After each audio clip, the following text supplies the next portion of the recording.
It took me a week to find where you keep your Wi-Fi password. A whole week. I was really worried you'd thrown it away. But, lo and behold, there it was, in the cutlery drawer, of all places. Everything about the way you organize things confuses me. I guess, because you live on your own now, you just put things any old place. I know, there was someone else before. I heard you talking about him on the phone. Johnny, I think? Jimmy? Anyways, I know, because you said it was tough being alone. But you're not alone, of course. You have me. There's a crack in your roof where I can see down onto the street below. Don't worry about the roof, by the way. Yes, it's pretty cramped, but I like my spaces small. I've actually stuffed a few things up there to make it smaller. Just bits and bobs from the recycling. I don't think you'll miss them. I can sit with my face against the wall and see down onto the street. That's where I saw you meeting up with all those people wearing black. It would have been weird anyways, because you never met anyone. But they were all rubbing your back and holding your hand and stuff. I was scared you were going to bring them in, but you just went off together, so that was okay. I don't know what I would have done if the house had filled up with people. You know, it really explains a lot that there was someone else before me. Like the fact you have 2 sets of drawers in your bedroom, or how you're living in such a big house all by yourself and do weird things like leave the Wi-Fi in the cutlery drawer or watch the same TV show all day on a weekend. I'm not one to talk. Mind, I'm addicted to my toys. Like the big lump of blue tack I found a while back, which is great fun to fiddle with, but doesn't taste too good. Or the cigarette lighter, that's fun to flick on and off. Or the tube, that has all the patterns that you can change. I could look down at that thing for hours. I often have. That's what I normally do when you're home. Or I just sit back and listen to you do the washing, or run a shower, or something like that.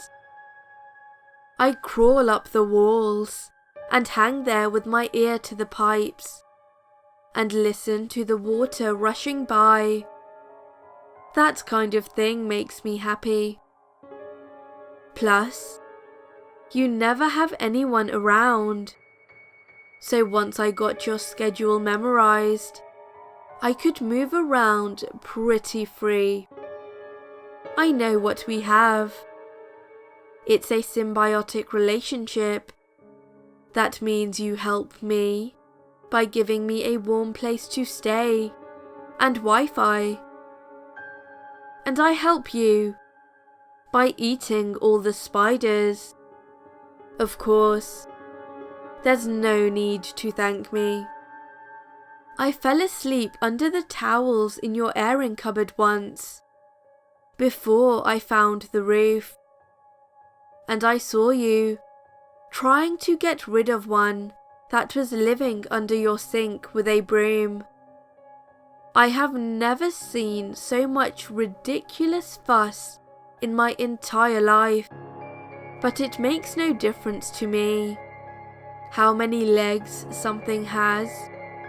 So, I just eat them up whenever I find one, and any other thing that makes its way into the house without permission. Aside from myself, of course. Since I only pay rent in spiders, I try to keep the things I take to a minimum. But I can't say I feel too bad about stealing your socks. You have so many socks. Why would one girl need so many? I get a lot more out of them than you do. Anyways, I like to take them apart by the threads and then wrap all the threads around my fingers and pull them tight till the tips go purple. I can nibble on my own fingertips and not feel a thing. It's pretty great. I try not to take too much food either. I found I can usually survive off the things you leave out or throw away. Why don't you eat banana skins? Another habit of yours that confuses me a lot. I like to open my mouth all the way and drop them in whole. No chewing. I've never needed too much food to get by. I really like butter though. Not to eat so much as just to play with. You once left a block out by the window in the sun, and it went all melty while you were at work. So, I sort of started playing with it. Once I'd stuck my finger in once. It was kind of hard to stop. I had it looking like a puddle by the end. But then I realized it was 5 and you'd be home soon. So I had to press it back into a rectangle as best I could.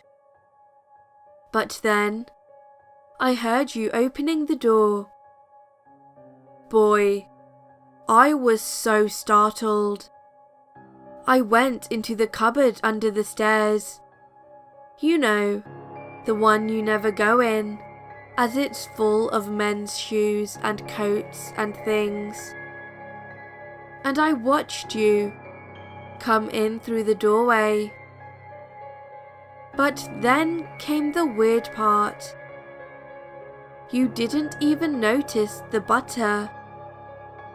All you did was make a cup of tea and then give up halfway through and start crying. Then you ordered a Chinese and barely ate any before throwing it away. You see what I mean about your habits? I'm sorry, but it's just weird. Sometimes, if I'm having a bad night, I like to get under your bed while you're asleep. It's nice, because I can hear you breathing, and then I can match my breath up with that. I lie there for ages, gasping in and out. And if you get up for the bathroom or anything, I have to go completely still and hold my breath. I don't know why I do it. I guess it's fun. You're the first person whose company I've ever enjoyed. You cooked dinner the other evening. I noticed, because you played music, which you never do. And you made something, which took almost an hour and a half, with about 1,000,000 ingredients. I crept down to the top of the staircase, and I could see you bouncing around, doing moves with the spoon. It was so funny. I had to cover my mouth to keep from laughing. Then, I saw something that got me really scared. You'd laid 2 places at the table.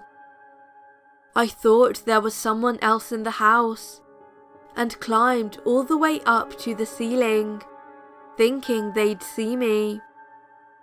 As I was hanging there, I saw you serving 2 plates, and I couldn't move for the panic. Another person. I just knew I wouldn't like them as much as you. That they'd ruin everything and make me go all crazy like I used to be. I didn't know what to do. I was ready to hurt them. Really, really hurt. That's how scared I was. Then, you sat down, you lit the candle on the table, and started eating by yourself. Nobody else showed up. And after you were done, you took the other food and threw it away. Even though I was relieved, I felt kind of bad that the other person never showed up. You didn't seem sad though. It was like you'd expected it to just be you. After you went to bed, I went through the bin and ate some of the food you threw away. It was delicious. I knew something was wrong the next day, because you didn't leave for work, and then you ran a bath in the middle of the afternoon, after you'd been in there for ages and ages. I started to get this horrible, bad feeling. I crawled down to the landing. The bathroom door was open a crack, so I peeked through. I saw your hand. It was hanging, not in a natural way, and there was this long red line going down it. And then I realized. I ran back upstairs. I'm a coward. I know I'm a coward. I hid under my pile of stuff and started to cry. I thought about running away. I thought about the colour a pink bath mat goes when it's covered in blood. I thought about how much I wanted to be somewhere else. But most of all, I thought about you and how little sense you make. What I'm trying to say is that I'm sorry I lit your roof on fire. It was the only way I could think to get people to come. It actually worked better than I expected. That recycling stuff sure did burn. I ran down to the cupboard under the stairs and curled up with my hands over my head until I heard them kick the door down and carry you out. There was a lot of confusion and bad language, but they found you, and I heard one say you were still breathing. So, my favourite place in the whole world is gone now. Most of my things as well. Though, I did think to grab the pattern tube.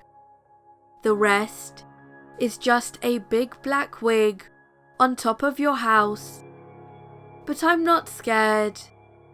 You'll get better, and when you come back, I'll still be here.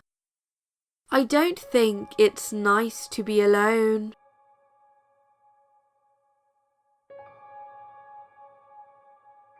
Hello everyone, SinisterShaf here. I hope you enjoyed day 17 of ShafTober. Today's story was Notes to the Girl Whose House I Live In by JJX2525. Thank you for letting me narrate your story.